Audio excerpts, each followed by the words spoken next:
प्रिय विद्यार्थियों, हमारा जो टॉपिक चल रहा है वो है स्टोरी राइटिंग। और स्टोरी राइटिंग में हमने पढ़ लिए हैं 4 जो स्टोरी हैं 4 वो पढ़ ली। और उसके बाद नेक्स्ट जो है वो आज है वो है हैंग्री फॉक्स। ठीक है, हैंग्री फॉक्स से हैंग्री का मतलब होता है भूखा। तो हैंग्री फॉक्स से इसमें आप देखिए स्टोरी राइटिंग में बार बार कह रहा हूँ कि स्टोरी राइटिंग जो है वो लिखी जाएगी पास्ट इंडेफिनिट में या पास्ट सिंपल में। आगे बात समझ में, या तो पास्ट सिंपल में या पास्ट इंडेफिनिट का मतलब ये हो गया या तो आएगी इसमें वर्ब की सेकंड फॉर्म, और या फिर अगर सेंटेंस हमारे पास नेगेटिव है तो उसमें आ जाएगी डिड नॉट प्लस वर्ब की फर्स्ट फॉर्म। क्या आ जाएगी उसमें? डिड नॉट प्लस वर्ब की फर्स्ट फॉर्म। तो इस तरीके से आपको ये ध्यान में रखना है। यदि सेंटेंस सिंपल है तो उसमें वर्ब की सेकंड फॉर्म आएगी, और यदि हमारे पास सेंटेंस नेगेटिव है तो उसमें आ जाएगी डिड नॉट प्लस वर्ब की फर्स्ट फॉर्म। यदि नेगेटिव है तो डिड नॉट प्लस वर्ब की फर्स्ट फॉर्म। ये चीज़ मैं बार बार क्लियर कर रहा हूँ। और यदि आपको एक सेंटेंस करना है तो उस सेंटेंस का सही पैटर्न आपको आना चाहिए कि सबसे पहले उसमें आएगा सब्जेक्ट। क्या आएगा? सब्जेक्ट आएगा, उसके बाद हेल्पिंग वर्ब आएगी, और हेल्पिंग वर्ब के बाद मैन वर्ब आएगी, और मैन वर्ब के बाद में क्या आएगा? ऑब्जेक्ट आएगा। इन चीज़ों को आपको ध्यान में रखना है। और यदि सेंटेंस नेगेटिव हो जाता है तो उसमें भी सेंटेंस नेगेटिव तो कोई दिक्कत नहीं, लेकिन ये जो पास्ट सिंपल की जो वर्ब की सेकंड फॉर्म होती है ये चेंज हो जाएगी डिड नॉट प्लस वर्ब की फर्स्ट फॉर्म। इस तरीके से आपको इस चीज़ को ध्यान में रखना है। अब देखिए ये जो स्टोरी है इसको पढ़ेंगे हम लोग। ए हैंग्री फॉक्स, यानी कि एक जो भूखी है फॉक्स है। ठीक है, हैंग्री फॉक्स बार बार आपने पढ़ी है आज होमवर्क में, इसीलिए मैं बता देता हूँ इसका हिंदी अर्थ। अब लाइन टू लाइन याद कीजिए। देखिए प्रत्येक जो सेंटेंस है उसमें किस प्रकार से हेल्पिंग वर्ब यूज हुई है, कहाँ एडवर्ब है, कहाँ पर मैन वर्ब यूज हुई। देखिए वंस, लगभग स्टोरी है उसमें वंस आता है क्योंकि ये पास्ट क्या इंडिकेशन है। वंस देयर वॉच, यहाँ पर देखिए क्या आ गया? Watch. Once there was a hungry fox. ठीक है, क्या थी? एक बार हैंग्री फॉक्स से that was looking for something to it. यहाँ पर देखिए टू प्लस वर्ब की फर्स्ट फॉर्म कि that was looking for something to it. ये मैं बार बार कह रहा हूँ कि टू प्लस जो वर्ब आती है उस पर टेंस का कोई प्रभाव नहीं पड़ता है। टू प्लस जो वर्ब आती है उस पर टेंस का कोई प्रभाव नहीं पड़ता है। For that was looking for something to it, यानी वो कुछ खाने के लिए ढूंढ रहा था, फॉक्स था। ठीक है, ही वॉज वेरी हैंग्री, बहुत ज़्यादा भूखा था। The fox could not find food, यानी वो भोजन है उसकी प्राप्ति नहीं कर सका, उसे तलाश नहीं कर सका, उसे डिस्कवर सर्च ये नहीं कर सका। एट लास्ट, अंत में, एट लास्ट का मतलब क्या हो गया? एट लास्ट ही रीच्ड, वह पहुंचा, इन ए गार्डन, एक बगीचे में। इन ए गार्डन का मतलब एक बगीचे में पहुंचा। देयर ही सा ए ग्रेप वाइन, वहाँ पर उसने एक जो अंगूर की जो बेल होती है वो देखी। देयर ही सा, सी की सेकंड फॉर्म क्या है? सा। A grape vine, the bunch of ripe grapes were hanging from it. देखिए द बंच, बंच का मतलब गुच्छा होता है, ये कलेक्टिव नाउन है यहाँ पर। बंच ऑफ रिप ग्रेप्स, पके हुए जो अंगूर थे उनका गुच्छा। यहाँ पर गुच्छा जो बंच ऑफ ग्रेप्स है, ठीक है, ये है कलेक्टिव नाउन, ध्यान रखना आप, क्योंकि इसमें समूह है। The bunches of ripe grapes were hanging past continuous, यानी वहाँ उसने देखा कि पके हुए जो अंगूर थे उसका गुच्छा था वो लटक रहे थे। फ्रॉम इट, उस कहाँ से? उस बेल से। हिज माउथ वाटर्ड, यहाँ देखिए वाटर को ही हमने वाटर्ड कर दिया, वर्ब बना दिया वाटर्ड, उसके मुंह में पानी आ गया। टू सी देम, उसको देखकर उसके मुंह में क्या आ गया? पानी। The grapes were hanging so high, the grapes were so high, अंगूर थे वो बहुत ज़्यादा ऊंचे थे। That they were out of his reach, they were, वो थे आउट ऑफ हिज रीच, उसकी पहुंच से बाहर। इसका मतलब क्या हुआ? वो उसकी पहुंच से बाहर थे। ही जंप्ड, उसने छलांग लगाई। देखिए past, he jumped again and again, उसने बार बार छलांग लगाई। टू गेट, उसे पाने के लिए। बट ऑल इल वैन, लेकिन सब कुछ क्या रहा? बेकार रहा। ही गॉट डिसपॉइंटेड, वो नाराज हो गया। डिसपॉइंटेड, नाराज हो गया। ठीक है, एट लास्ट, और अंत में he gave up the struggle, struggle का मतलब होता है संघर्ष करना, जो बार बार उछल कूद हो रही थी, गेव अप उसको छोड़ दिया। यहाँ पर देख गिव अपने गेव अप पास्ट फॉर्म है, he gave up the struggle उसने उस संघर्ष को छोड़ दिया, एंड वेंट अवे और वह दूर चला गया, सेइंग ये कहते हुए द ग्रेप्स आर सो कि अंगूर है वो क्या हैं, खट्टे हैं, I will not eat them all यानी मैं उसे नहीं खाऊँ। यानी जब वो अंगूर उसे नहीं मिले, हाथ नहीं आए उसके, तो उसने क्या कहा कि अंगूर क्या है, खट्टे हैं, I will not eat them all, I will not, ये डिटरमाइंड कर रहा है, वो दृढ़ निश्चय कर रहा है कि मैं उसे नहीं खाऊंगा। मोरल है ग्रेप्स सोर भी हैं, खट्टे भी हैं।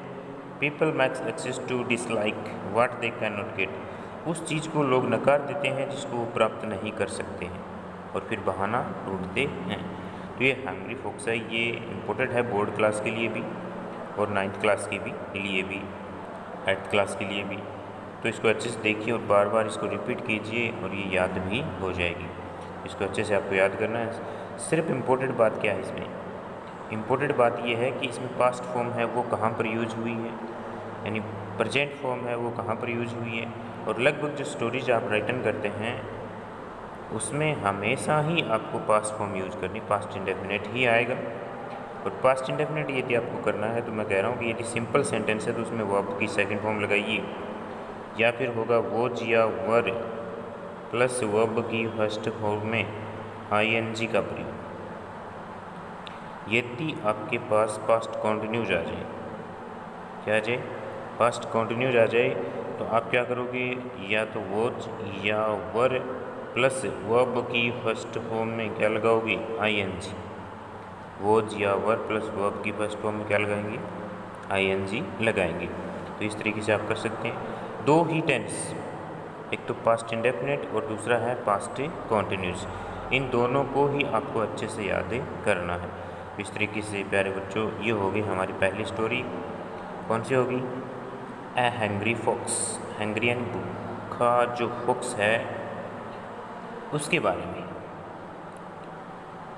ये होगी पहली स्टोरी। अब बात करते हैं नंबर 2 जो स्टोरी हमारी है उसमें देखिए नंबर 2 जो है उसके में देखिए आप स्टोरी राइटिंग में उसकी मोरल पहले से देख लीजिए, ये नीचे लिखनी है आपको, यूनिटी इज स्ट्रेंथ या यूनियन इज स्ट्रेंथ। एक ही बात है कि संगठन में शक्ति है, तो संगठन में जो शक्ति है इसके बारे में आप पहले से ही जानते हैं कि एक किसान था, उसके 3 या 4 बेटे थे, 3 भी हैं 4 भी हैं, वो दोनों आपस में लड़ाई करते थे।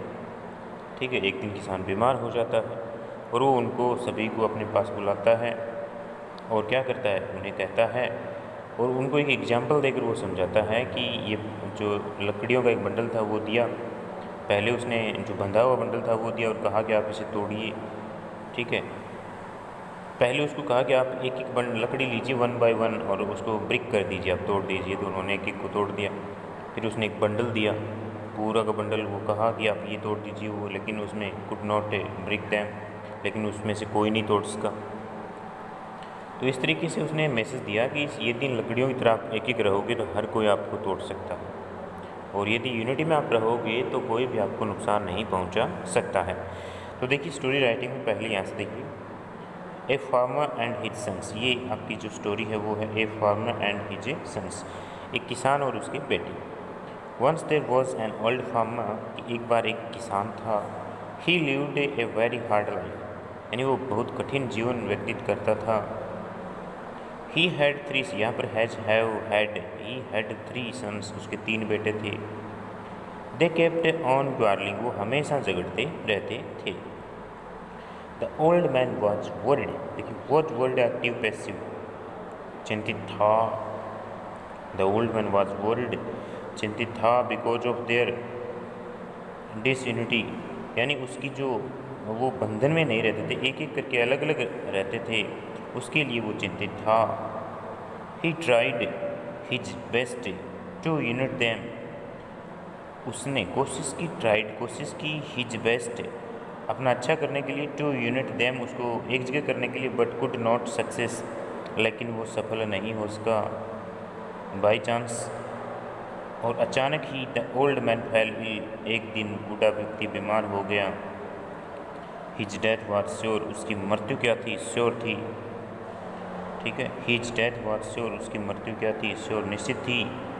अब बीमार हो जाता है, उसके बाद देखिए